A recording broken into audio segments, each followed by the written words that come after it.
바울은 오늘 이 본문에 기록되어 있는 말씀을 보면은 한평생을 잘 달린 인생이다, 하나님 앞에서 잘 달린 사람이다 그랬기에 그가 마지막 고백이 이후로는 나를 위하여 의의 면류관이 예비되었으므로 주고 들어오신 재판장이 그날에, 내가 주님 앞에 서는 그날에 내게 주실 것이다, 자신감에 넘쳐서 고백하는 그런 모습을 이제 우리가 보게 되어집니다.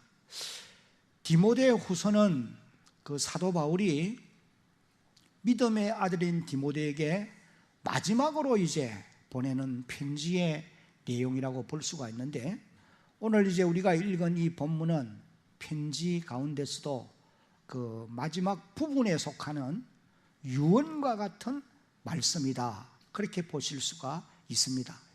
여러분, 부모가 자녀에게 유언을 할 때도 여러 가지 일들이 있지만은 가장 중요한 거 얘기를 하는 것을 우리가 알지 않습니까? 우리 사도 바울도 이제 디모데에게 마지막으로 당부하고 또 일러주는 말씀이 오늘 이 본문에 기록되어 있는 말씀인데, 그래서 사도 바울에게뿐 아니라 우리 모두에게도 이 말씀은 너무도 중요한 말씀이다라고 하는 것을 깨달아야 하는 것입니다. 바울은 지금 그 로마 감옥에 갇혀서 이제 죽음의 순간이 다가오고 있음을 직감하는 그런 그 모습을 오늘 이 본문에서 우리에게 말씀을 해 주시고 계십니다. 그 6절을 읽어보면은 이렇게 기록되어 있어요. 전제와 같이 내가 벌써 부엄이 되고 내가 벌써 부어지고 나의 떠날 시각이 가까웠다. 이 표현의 말씀은 바울은 자신의 삶을 이제 비유적인 표현으로 말씀하고 있는 것이 분명합니다. 두 가지 비유를 말하는데, 앞에는 전제와 같이 내가 부어지고 그런 표현을 했어요. 여기서 사용하는 이 전제라는 단어는 이스라엘 백성들이 구약시대에 하나님 앞에 제사를 드릴 때에 제물을 잡아서 이제 그 제물을 번제단 위에 올려놓고 마지막으로 이제 예식을 행하는 것이 무엇이냐 하니까 포도주로 그 제물 위에 붓는 행위입니다. 이 행위를 일컬어서 전제라, 그렇게 이제 표현을 하고 있는 것입니다. 이것은 바울 자신의 삶을 비유적으로 표현한 말씀인데, 이제 곧 자신의 생명이 순교의 제물이 되어서 피 흘려 죽을 것을 이제 직감하고 이와 같은 표현으로 말씀한 것이다, 그렇게 이제 우리가 볼 수가 있다는 것입니다. 그리고 이제 이어서 하신 말씀이 이렇게 말씀하지요. 나의 떠날 시각이 가까웠다. 이 말은 항구의 정박에 있던 배가 목적지를 향해서 이제 백고동을 울리면서 출항의 신호를 나타내고 배가 서서히 움직이는 그런 그 비유적인 표현이라고 볼 수가 있는데, 이것은 바로 바울의 영혼이 하나님께로, 영원한 목적지인 하나님의 나라로 돌아갈 시간이 거의 다 된 것이다. 이제 곧 출발을 한다. 죽음을 직감하면서 표현할 말씀인 것이 분명한 사실이라고 볼 수 있습니다. 사랑하는 성도 여러분, 이 말씀은 바울이 믿음의 아들 디모데에게만 일러주는 말씀이 아니에요. 오늘 이 말씀을 듣고 있는 우리들에게도 이 말씀을 통해서 우리에게 교훈을 하려 하고 계심을 깨달아 알아야 되겠습니다. 우리는 이 말씀을 읽고 들으면서 우리의 떠날 시각도 항구의 정박에 있는 배가 목적지를 향해서 출항하듯이 우리의 영혼도 세상을 떠나서 왔던 하나님의 나라로 돌아갈 시간이 다가오고 있다. 이것을 이제 깨닫고 살라고 우리에게 교훈하는 말씀이라는 것입니다.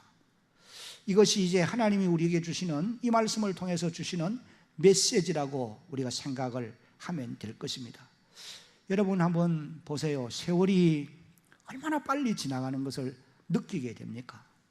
이 가운데 젊으신 우리 30대, 20대 이런 분들이 많지는 않습니다만은 이런 분들은 이 말씀이 별로 마음에 와서 닿지 않을는지 몰라도 60이 넘고 70이 넘어서 이제 세월을 보내면서 지나온 세월을 돌아보는 우리 어른들의 입장에서는 이 말씀이 공감이 가리라 그런 생각을 해봅니다. 세월이 너무 빨리 지나가는 것을 느낄 수 있어요. 그래서 다윗 같은 사람은 시편 90편을 보면은 세월이 신속히 가니 한번 따라합시다. 날아가나이다. 이 세월이 날아가고 있다는 거죠. 우리가 이런 표현을 성경 여러 곳에서 찾아볼 수가 있는데 욥 같은 사람도 욥기 14장 1절 2절에서 이런 표현을 합니다. 욥기 14장 1절 2절 여인에게서 태어난 사람은 생애가 짧고 걱정이 가득하며, 그 다음에 2절에는 그는 꽃과 같이 자라나서 시들며 그림자같이 지나가며, 그 다음에 뭐라고요? 머물지 아니하거늘, 그런 표현을 하고 있습니다. 그리고 또 욥기 9장 25절 말씀에도 보면은 이렇게 기록되어 있어요. 나의 날이 경주자보다 빨리 사라져 버리니 복을 볼 수가 없는 것이로구나. 개역 성경에서는 우체부, 배달부가 이제 편지를 배달하기 위해서 빨리 걸었잖아요, 옛날에. 교통수단이 그 당시는 그렇게 발달되지 않았기 때문에. 그래서 개역 성경에는 그런 표현을 하고 있어요. 체부보다 빨리 달려가므로, 그런 표현을 했습니다. 그래서 다윗은 시편 90편 12절을 통해서 이런 기도를 하나님께 드렸습니다. 우리에게 우리 날 계수함을 가르치사 지혜로운 마음을 하나님 얻게 해 주십시오. 여러분, 오늘 저와 여러분들도 다윗이 기도하는 이런 기도를 드리며 살아갈 필요가 있습니다. 나의 남은 세월이 얼마 되지 않았다, 얼마 남지 않았다, 이것을 깨닫는 사람은 하루하루를 사는 길이, 하루하루를 살면서 허송세월 보내지 않고 그날에 해야 될 일이 무엇이며 좀 더 값어치 있고 유익한 일이 뭔가를 생각하면서 세월을 보내게 되어질 것입니다. 이걸 계산하지 아니하고 생각지 아니하면서 오늘 지나면 내일 오고 내일 지나면 모레 오는 거, 그렇게 막연하게 생각하면서 살다가 보면은 맡긴 사명은 등한시하고 주님 앞에 설 준비를 하지 못하고 살아가는 그런 인생이 되어질 수밖에 없는 것입니다. 그래서 오늘 우리도 다윗처럼 나의 남은 날을 계수할 수 있는, 계산하면서 이제 며칠 남았겠구나 계산하면서 살아갈 수 있는 그런 하나님의 사람들이 되어야 된다는 것입니다.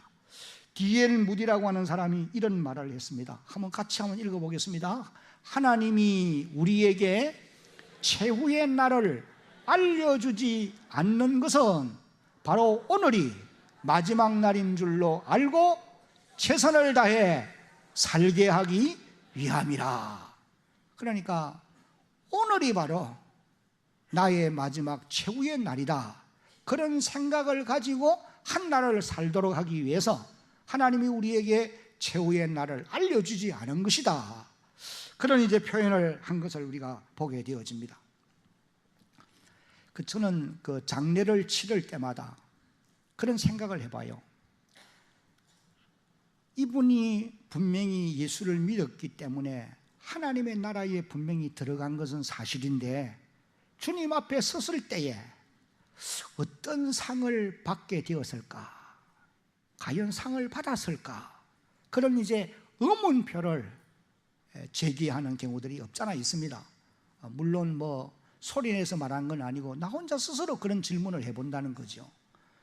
여러분, 고린도전서 3장 15절을 읽어보면은 우리가 구원을 받는데 불 가운데서 건짐을 받는 부끄러운 구원도 있다, 사도 바울이 그렇게 표현하는 것을 우리가 볼 수 있어요.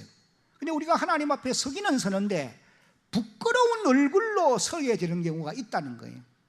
얼굴을 제대로 들지도 못하고 고개를 한참 숙여서 부끄러워서 도무지 설 수 없는 그런 부끄러운 구원도 있다는 거예요. 어떤 사람이 그런 구원을 받게 될까요? 자기의 맡긴 사명은 등한시하고 허송세월만 보내다가 그러다가 이제 주님 앞에 서는 사람들의 구원이 그런 부끄러운 구원이 아니겠느냐는 말이죠. 그래서 오늘도 우리가 한 날을 이제 살아가고 또 내일도 우리가 한 날을 살아갈 것인데 우리에게 주어진 하루하루 동안에 맡긴 사명 잘 감당하면서 살아갈 수 있는 그런 하나님의 사람들이 되어야 하는 것입니다. 사랑하는 성도 여러분, 오늘 저와 여러분들도 떠날 시각이 가까웠음을 깨달아 알고 그날을 사는 주의 백성들이 되어야 합니다. 다시 말하면은 나를 태우고 목적지를 향해서 떠날 배가 항구를 출항할 준비를 서두르고 있음을 알 수 있어야 한다라고 하는 사실입니다. 우리는 다른 사람들이 한 사람 한 사람 떠나가는 것을 보면서 그것을 깨달을 수 있어야 돼요. 근데 많은 분들이 떠나가는 사람을 보면서도 강 건너 불구경하듯이 그렇게 예사롭게 생각하는, 내게는 저런 날이 없다, 아마 그런 생각을 하면서 살아가는 것이 아닌가. 참으로 안타까운 일이 아닐 수가 없습니다. 바울의 여기 6절의 말씀은 이와 같이 죽음을 직감하면서 이제 곧 내가 이 땅을 떠나서 아버지께로 가야 된다, 이걸 직감하면서 이런 표현을 하고 있는 것입니다. 이 말씀을 듣는 저와 여러분들도 우리의 남은 세월이 길지 않다고 하는, 그래서 하루하루를 맡긴 사명 감당하면서 살아가려고 노력하는 그런 주의 백성들이 꼭 되어야 할 것입니다. 이제 여기 이어서 7절 이후를 보면은 바울은 지난날 자신의 살아온 삶을 고백을 하고 있습니다. 우리는 사도 바울이 고백한 이런 고백을 들으면서 잘 달린 인생이 상을 받게 된다, 이걸 이제 우리가 깨달을 수 있게 되는 것입니다. 잘 달린 인생은 첫째로 같이 한번 읽어봅니다. 시작. 선한 싸움을 잘 싸운 사람입니다. 선한 싸움을 잘 싸운 사람이 잘 달린 인생이라고 말할 수 있습니다. 여기 7절을 보니까 나는 선한 싸움을 싸우고 달려갈 길을 마치고 그 다음에 믿음을 지켰으니, 그렇게 고백을 했습니다. 선한 싸움이 어떤 싸움을 일컬어서 한 말씀일까? 그러면 선한 싸움이 뭘까? 이 선한 싸움은 크게 두 가지 영역으로 나누어서 생각해 보면은, 그 첫 번째는 복음을 전하는 것을 일컬어서 선한 싸움이라 사도 바울이 그렇게 표현을 하고 있는 것이 분명한 사실이에요. 복음을 전하는 것을 일컬어서 선한 싸움이라고 그렇게 비유적으로 표현하고 있다는 겁니다. 바울이 7절에서 싸움이라고 하는 이 단어를 사용하고 있는데, 이 단어는 전쟁터에서 병사가 적과 대진해가지고 지금 싸우는 상황이에요. 죽이지 아니하면은, 못하면은 자기가 죽는 거예요. 그건 치열한 전투지요. 그러니까 이렇게 이제 이 선한 싸움이라고 하는, 이 복음 전하는 일을 이렇게 선한 싸움이라고 그렇게 표현하는 이유는 무엇이냐면은, 복음 전하는 일이 그렇게 힘들고 어렵다는 거예요. 그래서 바울이 복음 전하는 일을 일컬어서 선한 싸움이라 그렇게 이제 표현을 하고 있는 것입니다. 여러분, 우리가 가지고 있는 이 성경이 기록될 당시, 오늘 이 본문의 내용이 기록될 당시, 분명히 그때는 복음 전하는 일을 하려고 하면은 자기의 목숨을 걸고 해야 되는 것입니다. 생명을 내어놓고 해야 되는 거예요. 바울도 지금 복음 때문에 로마의 감옥에 갇혀 있는 것이 분명한 사실이고, 복음을 전하기 위해서 거기서 이제 죽음을 각오하고 그 사역을 감당하고 있는 것 아니겠습니까? 물론 우리가 살아가고 있는 오늘 현실에도 복음을 전하는 일이 결코 만만치 않습니다.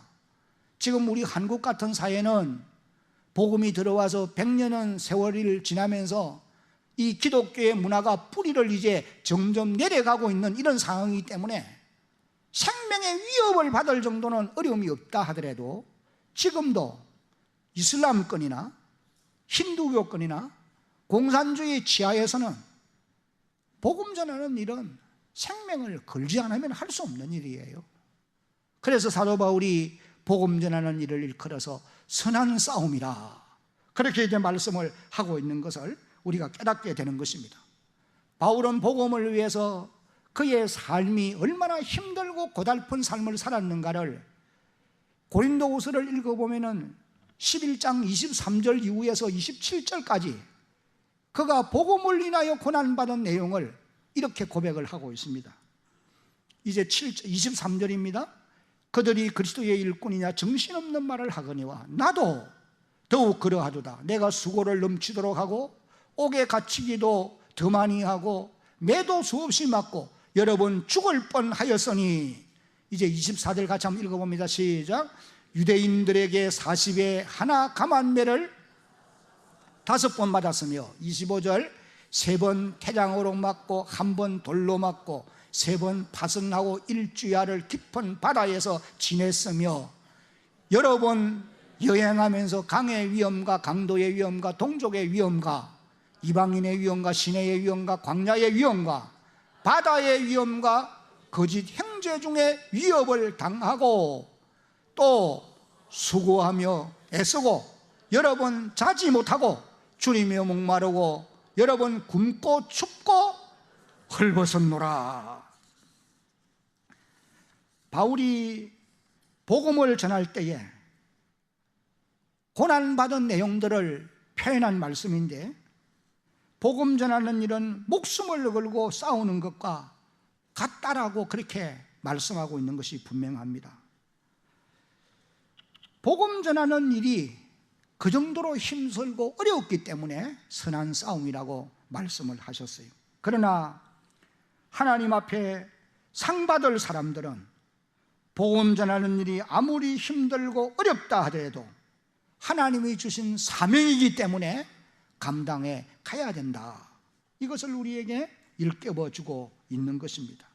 그러므로 복음을 전하여 생명을 구원하는 일에 시간을 들이고 물질을 들이고 재능을 들일 수 있는 하나님의 사람들이 되어야 할 줄로 믿습니다.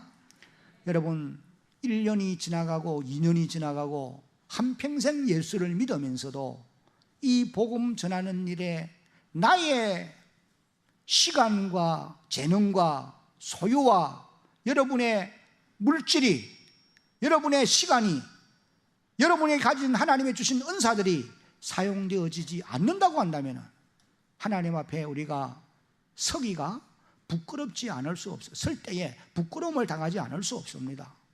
그래서 여러분들도 이제 남은 세월을 계수하면서 선한 싸움을 싸우는 일에 열심을 다할 수 있는 그런 하나님의 사람들이 꼭 되어야 할 것입니다. 그 다음에 선한 싸움이라고 하는 말은 영적 싸움을 의미하는 것이다라고 볼 수 있습니다. 이 영적 싸움이라는 말은 육과 육의 싸움이 아니고 사람과 사람이 서로 부닥쳐서 싸우는 게 아니고 영과 영의 싸움이에요. 영적인 싸움이라는 거예요. 선한 싸움은 영적인 싸움이라는 거예요. 우리 성도들이 싸워야 될 영적 싸움은 어떤 것들이 있느냐? 한 4가지를 요약하면은 첫째는 자기 자신과의 싸움을 영적 싸움이라고 말합니다. 내 안에 있는 육에 속한 겉사람과 영에 속한 속사람이 항상 대기라는 것을 우리가 느낄 수 있죠. 사도 바울도 로마서 7장 23절 24절에 보니까 이렇게 고백합니다. 한번 같이 읽어봅니다. 내 지체 속에서 한 다른 법이 내 마음의 법과 싸워 내 지체 속에 있는 죄의 법으로 나를 사로잡는 것을 보는도다. 24절 오라 나는 공고한 사람이로다. 이 사망의 몸에서 누가 나를 건져내랴.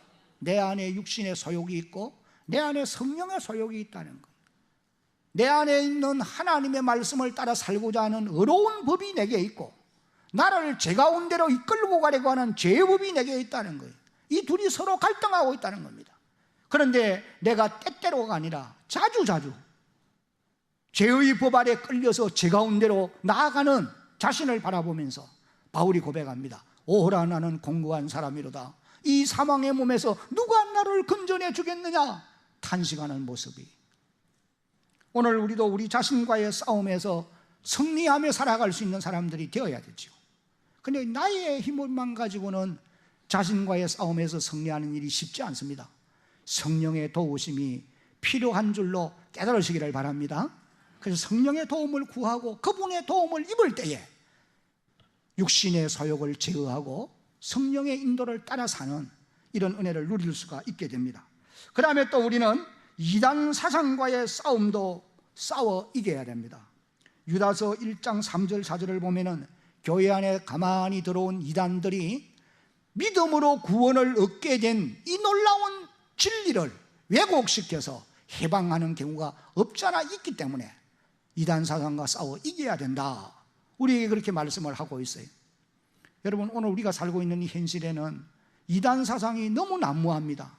그래서 기성교회 안에 있던 많은 사람들이 유혹을 받아서 지금 이단 사상 안에 들어가서 거기가 진리인 것처럼 왜곡된 것을 받아들이고 사단에게 이끌림을 받아 살아가는 가장 불쌍한 인생들이 땅에 너무도 많다는 거예요.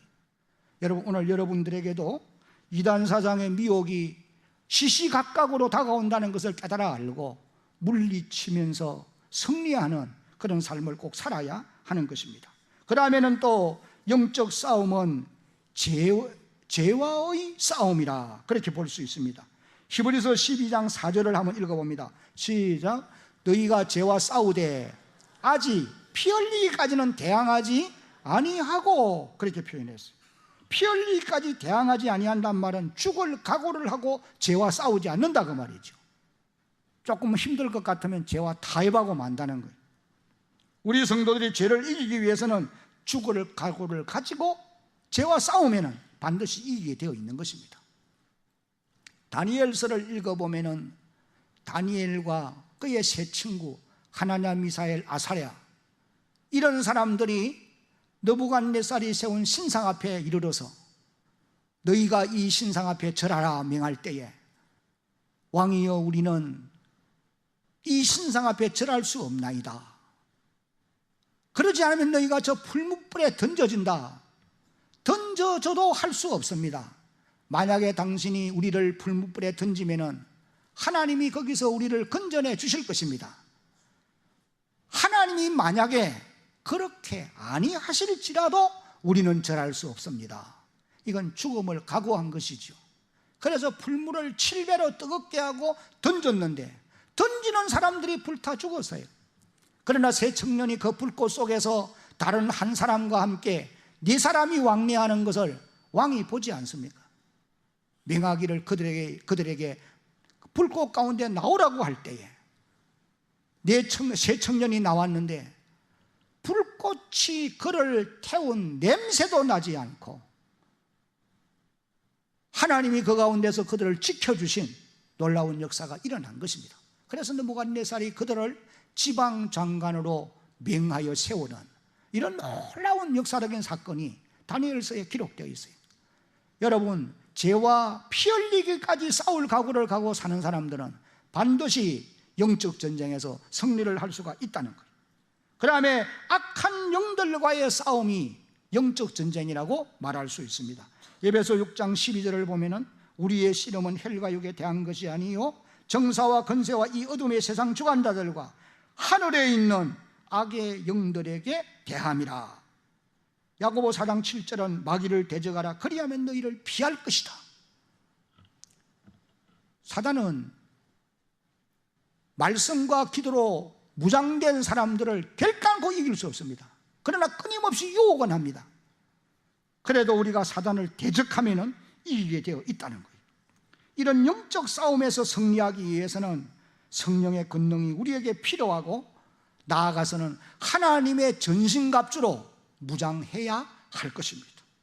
하나님의 전신갑주는 에베소 6장 10절 이후를 읽어보면 진리로 허리띠를 띠고 의의 호신경을 붙이고 평안의 복음의 신을 신고 믿음의 방패를 가지고 구원의 투구를 쓰고 성령의 금 하나님의 말씀을 가지고 무시로 기도할 때에 하나님의 전신갑주로 무장될 수 있다고 그랬어요.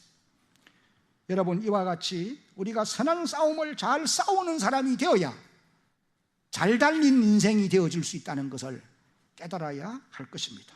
그 다음에 잘 달린 인생은 두 번째는 다 같이 읽겠습니다. 시작.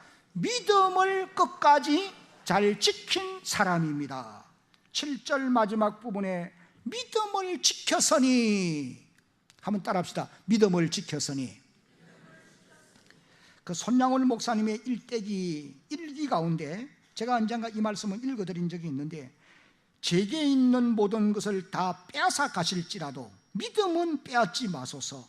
믿음이 있으면 모든 것이 다 있는 것과 같고 믿음이 없으면 모든 것을 다 잃은 것과 같기 때문입니다. 믿음의 중요성을 그렇게 표현을 하셨어요. 사도 베드로도 베드로전서 5장 8절 9절에 보면은 근신하라 깨어라 너의 대적마귀가 우는 사자같이 두루다니며 삼킬 자를 찾나니, 9절 소리내서 같이 읽겠습니다. 시작. 너의 믿음을 굳게 하여 저를 대적하라. 이는 세상에 있는 너의 형제들도 동일한 고난을 당하는 줄 알미니라. 나아가서 히브리서 기자도 유대계 그리스도인들을 향하여서 믿음의 선한 싸움을 끝까지 싸워서 믿음을 지켜야 된다, 이것을 이제 말씀을 하십니다. 히브리서 10장 37절로 39절을 보면은 잠시 잠깐 후면 오실 리가 오시리니 지체하지 아니하시리라. 38절 시작. 나의 의인은 믿음으로 말미암아 살리라. 또한 뒤로 물러가면 내 마음이 그를 기뻐하지 아니하리라 하셨느니라. 39절. 우리는 뒤로 물러가 멸망할 자가 아니요 오직 영혼을 구원함에 이르는 무엇을 가진 자니라? 믿음을 가진 자라는 거예요. 이 말씀을 하고는 이제 바로 이어서 히브리서 11장에 믿음의 사람들의 이름들을 열거하면서 그 한 사람 한 사람의 믿음의 특징들을 말하면서 우리에게 이런 믿음을 너희도 본받고 끝까지 너희의 믿음을 지켜야 된다, 이것을 이제 말씀을 해 주시고 계십니다.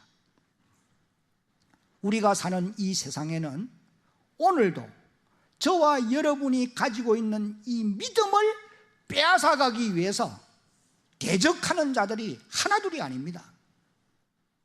왜 믿음을 빼앗아가려고 할까요? 믿음은 하나님이 우리에게 주신 선물이에요. 하나님이 우리에게 주신 선물이 값어치 없는 것을 우리에게 선물로 주시겠느냐? 사람이 사람에게 주는 선물도 값어치 있는 것을 주는 거예요. 시시한 것 줘보세요. 선물을 받은 사람이 자기를 무시한다고 생각할 거예요.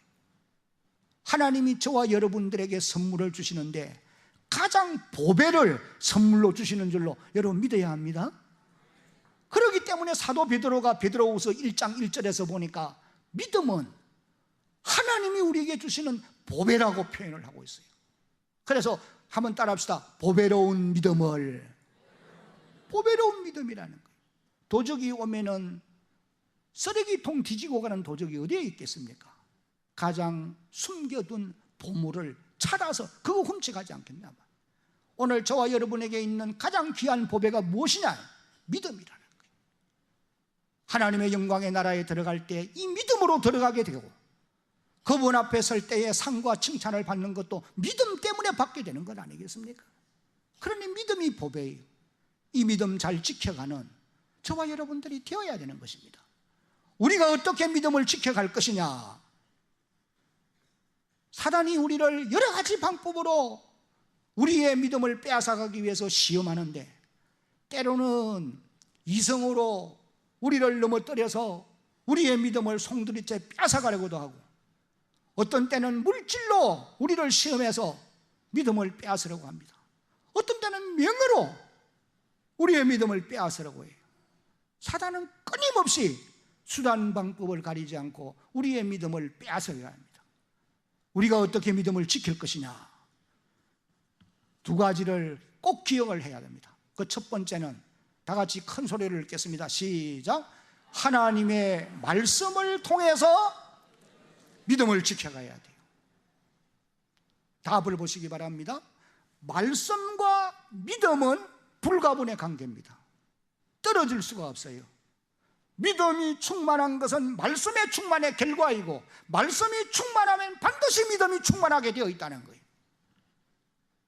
바울이 디모데후서 3장 16절 이후에 모든 하나님의 말씀인 성경은 성령의 감동으로 기록되어 있기 때문에 교훈과 책망과 바르게 함과 의로 교육하기에 유익하기 위해서 모든 사람을 하나님의 사람으로 온전케 만든다는 거예요. 믿음을 성숙하게 만든다는 것입니다. 그렇게 해서 선한 일을 행할 능력을 구비하게 해주신다. 여러분들이 믿음을 지켜가기 위해서는 하나님의 말씀을 읽고 듣고 배우고 순종하는 일에 열심을 다해야 됩니다. 우리 교회에 연세 든 어르신들이 제법 많이 계십니다. 그런데 이 어르신들이 참 믿음이 확실한 분들이 많거든요. 왜 그런 분들이 믿음이 확실해지느냐? 하나님의 말씀을 늘 읽는 거예요. 그래서 여기 주보에 기록되어 나오는 이름들을 여러분 유의 좀 살펴보세요. 젊은 분들과 또 직분자들은 성경을 몇 독했다 기록되어 안 나와요. 뭐 남에게 알릴 필요가 뭐가 있냐? 나 혼자 알고 있으면 되지. 그래서 안 기록 안 하는 분들 혹 있을지 몰라도 내가 볼 때는 안 읽었기 때문에 기록을 못 하는 거예요. 여러분, 연세가 들면은 정신도 흐려지게 되어 있고 육신의 기력도 약해져 가는 것 아닙니까? 우리의 영도 육체가 쇠약해져 가면은 약해져 가는 것이 당연해요. 어떤 면에 보면은. 그래서 우리가 하나님의 말씀을 통해서 우리의 영혼은 새로워져야 된단 말이에요. 다른 길이 없습니다. 저는 이런 생각을 해봤거든요. 30대, 40대에 이런 생각 해봤어요. 나이가 60이 넘고 70이 넘으면은 그때는 눈만 감으면은 하늘문이 열리고 엎드리기만 하면은 하나님의 음성을 들을 수 있겠지. 성숙한 신앙의 사람으로 자랄 수 있겠지. 그런 착각을 해봤어요. 그건 내 생각이었어요. 여러분, 나이가 들어가고 세월이 가면서 믿음이 더 굳게 세워져 가느냐? 절대 그렇지 않습니다. 반드시 기억하셔야 돼요. 믿음을 지키기 위해서 하나님의 말씀을 가까이 하고 읽고 듣고 배우는 이런 사람의 믿음은 자라게 되어 있어요.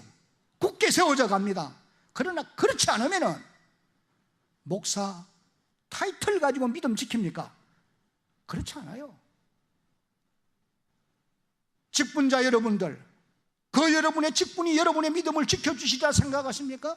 절대로 그렇지 않습니다. 하나님의 말씀이 여러분의 믿음을 지켜주실 줄로 믿으시기 바랍니다. 말씀을 가까이 해야 돼요. 오늘부터 하여간 여러분들이 성경을 많이 읽도록 힘쓰시기를 주의 이름으로 당부합니다. 그 다음에 우리가 우리의 믿음을 어떻게 지킬 것이냐? 두 번째는 다 같이 크게 읽습니다. 시작. 기도함으로 믿음을 지켜야 합니다. 기도하지 않으면 우리의 영성이 약해질 수밖에 없고 성령의 인도를 따라 살기가 어렵습니다. 그러면 자동적으로 육신의 소욕을 쫓아서 살아갈 수밖에 없어요. 그러면 믿음은 계속 곤두박질을 하게 되어 있는 것입니다. 여러분, 기도로 여러분의 믿음을 지켜가는 하나님의 사람들이 되어지기를 주님의 이름으로 당부합니다. 마태복음 26장을 여러분 주의 깊게 읽어보면 예수님이 제자들을 데리고 겟세마네 동산에 가서 오늘 밤에 너희가 나와 함께 깨어서 기도해라. 시험에 들지 않으려고 하거든 깨어서 기도해야 된다. 그리고는 주님은 한 걸음 더 나아가서 기도하시는데 제자들은 피곤해 지쳐서 기도 못하잖아요. 그 다음날 새벽에 믿음을 배반합니다. 만약에 그 길로 갔다고 하면은 그들은 구원의 자리에 이를 수도 없었을 거예요. 그러나 주님이 그들의 믿음이 떨어지지 않기 위해서 기도해 주셨고, 그들이 다시 말씀이 기억나서 회개하고 돌아오므로 믿음을 다시 회복하고 성령이 그들에게 임해서 그 성령의 권능이 그들을 붙들고 가므로 믿음을 끝까지 지키는 이런 놀라운 역사가 일어난 것을 우리가 보게 되지 않습니까? 오늘 저와 여러분들도 마찬가지, 끝까지 믿음 지켜서 바울처럼 상 받는 여러분 되어지기를 주님의 이름으로 축복합니다. 이제 마지막으로 잘 달린 인생은 다 같이 시작, 하늘의 상을 받게 될 것입니다. 8절입니다. 이제 후로는 나를 위하여 의의 면류관이 예비되었으므로 주곧 어려우신 재판장이 그날에 내게 주실 것이며, 내게만 아니라 주의 나타나심을 사모하는 모든 자에게도니라. 주의 나타나심을 사모하는 모든 사람들에게도 이와 같이 의의 면류관을 주님이 주신다. 사도들뿐 아니고 위대한 전도자들만이 아니라 주님이 다시 오실 것을 고대하면서 최선을 다하여 선한 싸움을 싸우고 복음을 위해 헌신하고 자신의 믿음을 끝까지 지킨 사람들이 받을 상이 바로 이 상이라는 것입니다. 오늘 여기 예배를 드리고 있는 사랑하는 성도 여러분, 연세가 드신 어르신 여러분들, 떠날 기약이 가까이 오고 있습니다. 믿음 잘 지켜가셔야 됩니다. 선한 싸움을 싸워가야 됩니다. 복음 위해서 살아가야 돼요. 영적 싸움에서도 이기려고 노력해 가야 됩니다. 주의 도움이 필요한 것입니다. 도움을 구해야 됩니다. 잘 다니는 인생이 상을 받게 되는 거예요. 바울은 한평생 선한 싸움 싸우고 믿음 지켰어요. 그러기에 의의 면류관 받은 것입니다. 오늘 저와 여러분들도 남은 세월이 지나온 세월과 비교해 보면 분명히 짧습니다. 그것도 한참 짧을 거예요 아마. 그러니까 남은 세월을 사는 동안에 선한 싸움을 위해서 달려가고 복음 위해서 살고 믿음 지키기 위해서 어떻든지 노력하세요. 말씀을 가까이 해야 되고 기도하는 일에 힘써야 되고, 그래서 믿음 지키다가 주님 앞에 의의 면류관 받는 모든 대한교회 성도들이 되어지기를 예수님의 이름으로 축복합니다.